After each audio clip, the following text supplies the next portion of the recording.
Students, आज हम लोग प्रूफ करेंगे चैप्टर 1 क्लास 10 का इंपॉर्टेंट क्वेश्चन। प्रूफ दैट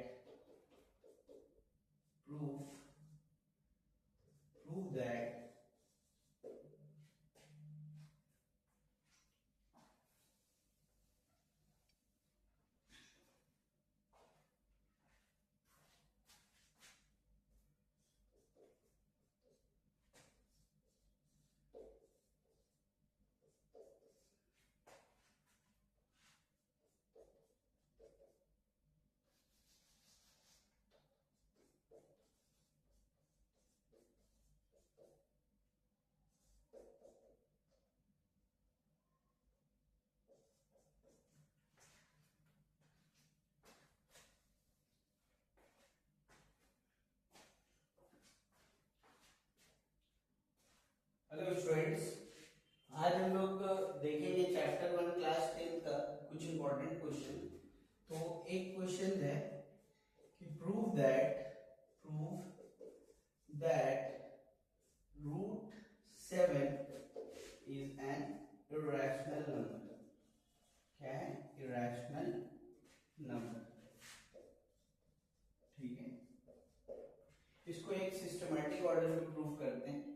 तो ये एक तरह से हम लोग अगर 7 के लिए प्रूव करेंगे तो 5 के लिए भी सेम ही प्रूव होता है, 3 के लिए भी सेम ही प्रूव होता है। तो एक समझ लेते हैं अच्छे से कि इस तरीके के क्वेश्चन को किस तरीके से सॉल्व करते हैं। ठीक है, तो सबसे पहले आपको क्या करना है कि रूट 7 क्या है? एक इरेशनल नंबर है। ठीक है, तो इसको हम लोग रैशनल लेके चलते हैं। ठीक है, और इसको हम लोग कॉन्ट्रडिक्शन से प्रूव करेंगे। तो सबसे पहले लिखेंगे लेट एज्यूम दैट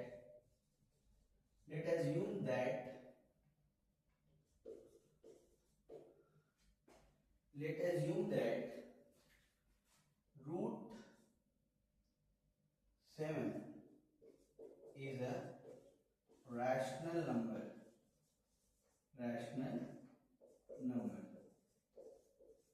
ठीक है, इस वाले से पहले एक चीज बात में ध्यान रखिए कि ये प्रूफ करने के लिए हम लोग को बहुत सारी चीज की जरूरत पड़ती है। जैसे कि इसके लिए आपको पता होना चाहिए को प्राइम नंबर। इसके लिए आपको थ्योरम्स इसमें जो अप्लाई हो रही है वो पता होना चाहिए। तो ये दोनों पहले क्लियर कर लेते हैं, उसके बाद हम लोग इसमें सॉल्व करेंगे। को प्राइम नंबर वो है कि कोई भी दो नंबर है जिसका कॉमन फैक्टर जो है, ठीक है, वो 1 के अलावा कुछ नहीं होना चाहिए। फॉर एग्जांपल मान लीजिए कि 7 है और 39 है, तो इसका फैक्टर अगर निकालें तो 7 का फैक्टर 1 इंटू 7 ही आएगा, और 39 का क्या आएगा? 1 इंटू 3 इंटू 13 आएगा। तो इसमें 1 के अलावा कोई कॉमन फैक्टर नहीं है। तो ये दोनों जो नंबर है वो क्या है? एक को प्राइम नंबर है। ठीक है, मतलब ये दोनों नंबर 1 के अलावा किसी से डिविजिबल नहीं, 1 के अलावा किसी से डिविजिबल नहीं है। दोनों में कॉमन एक साथ देखा जाए तो कॉमन फैक्टर क्या है? सिर्फ 1। थ्योरम, इसमें जो थ्योरम अप्लाई होगा इस टॉपिक में, वो थ्योरम ये बोलता है कि अगर late p is a prime number,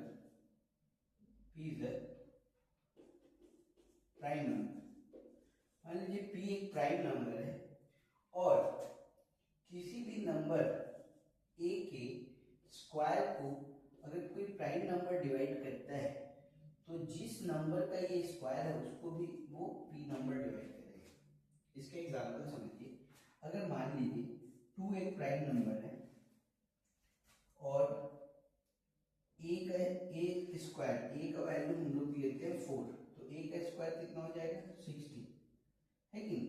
तो बोल रहा है कि अगर 16 को कंप्लीटली डिवाइड करता है 2, तो इसका मतलब किस नंबर का स्क्वायर है? ये 4 का, तो 4 को भी कंप्लीटली डिवाइड करेगा ही करेगा। ये आपका थ्योरम है। ठीक है, तो यही दो थ्योरम और एक को प्राइम का यूज करके, और साथ में क्या पता होना चाहिए? रैशनल नंबर पता होना चाहिए, वो भी देख लेते हैं। रैशनल नंबर जो होते हैं, रैशनल नंबर वो p बाई क्यू के टर्म्स में होता है। q नॉट इक्वल टू 0 होता है, और p और q बिलोंग्स टू क्या होता है, integer.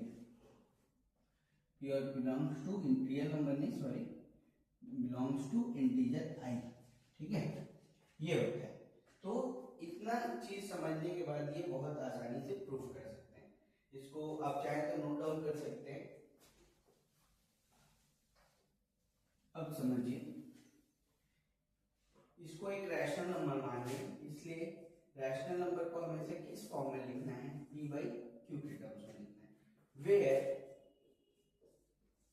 Where p and q belongs to, बोल सकते हैं p एंड q आर को प्राइम नंबर, ऐसा लिखिए, को प्राइम नंबर। ठीक है, बोल रहे इसी शर्त पे ये रैशनल नंबर होगा जब p और q कैसा नंबर, को प्राइम, मतलब p भी किसी से डिवाइड नहीं होना चाहिए 1 के अलावा, और q भी किसी से डिवाइड होते हुए नहीं दिखना चाहिए। अगर ऐसा हुआ तो क्या करेगा, ये रैशनल की प्रॉपर्टी खो देगा, क्योंकि रैशनल इसी कंडीशन पे है कि ये दोनों कैसा है, को प्राइम। अब क्या करेंगे, स्क्वायरिंग बोथ साइड करेंगे, तो स्क्वायरिंग बोथ साइड, दोनों साइड स्क्वायर कर दीजिए, तो स्क्वायर कर दिए, p बाई क्यू का क्या कर दिए, होल स्क्वायर, स्क्वायर से रूट कट जाता है, तो क्या बचा 7। ठीक है, 7 is equal to P square में क्या बचा, क्यू स्क्वायर बचा। अब क्यू स्क्वायर का क्रॉस मल्टीप्लाई करेंगे तो 7 Q square is equal to क्या होगा, पी स्क्वायर। 7 को डिवाइड करेंगे तो Q square is equal to आ जाएगा पी स्क्वायर डिवाइड बाई 7। जो थ्योरम था वहां पहुंचना है हम लोग। ये बोल रहा है कि कोई prime number, 7 is a prime number, अगर p के स्क्वायर को डिवाइड करता है then 7 divides p, 7 divides p। इसका मतलब अगर p के स्क्वायर को 7 डिवाइड कर रहा है तो p को भी करेगा। तो इसको हम लोग कैसे लिख सकते हैं कि p डिवाइड्स 7। तो जब कोई चीज डिवाइड करती है तो एक रिजल्टेंट मिलता है, एक रिजल्ट मिलता है, ठीक है ना, एक आंसर आता है, तो उसको r से रिप्रेजेंट करेंगे। यहाँ से p का वैल्यू निकाल लीजिए तो क्या हो जाएगा 7। ठीक है, इसको आप इक्वेशन 1 डाल दें, ये वैल्यू को, और इसको इक्वेशन क्या लेंगे 2 लेंगे। यहाँ से p की वैल्यू उठा के यहाँ रख दें तो क्या हो जाएगा 7q square is equal to, p का वैल्यू है 7r का होल स्क्वायर। सॉल्व करेंगे, 7q square is equal to 49r square, 49 इधर भेज देंगे तो 7q square divide by 49 is equal to r square, 7 7 जा 49। अब यहाँ पे q स्क्वायर डिवाइड बाय क्या है 7 इज इक्वल टू r। देखिए यहाँ पे p स्क्वायर 7 से डिवाइड होते हुए दिख रहा था, यहाँ पे q स्क्वायर दिख रहा है। ठीक है, तो इसका मतलब 1 के अलावा किसी से डिवाइड हो रहे हैं। तो अगर q square divide by 7 then 7 divides q। ठीक है, q के स्क्वायर को 7 डिवाइड कर रहा है तो q को भी करेगा। तो दिस इज, ये सारे चीज क्या है, एक तरह से कॉन्ट्रडिक्शन है। This is contradiction, contradict because p and q are only common factor as 1 के अलावा कोई भी कॉमन फैक्टर नहीं होना चाहिए, बट इसमें तो 7 से भी डिवाइड करे, then common factor 1, then √2 is not a rational, it is a rational number, it is irrational number। ठीक है, तो आप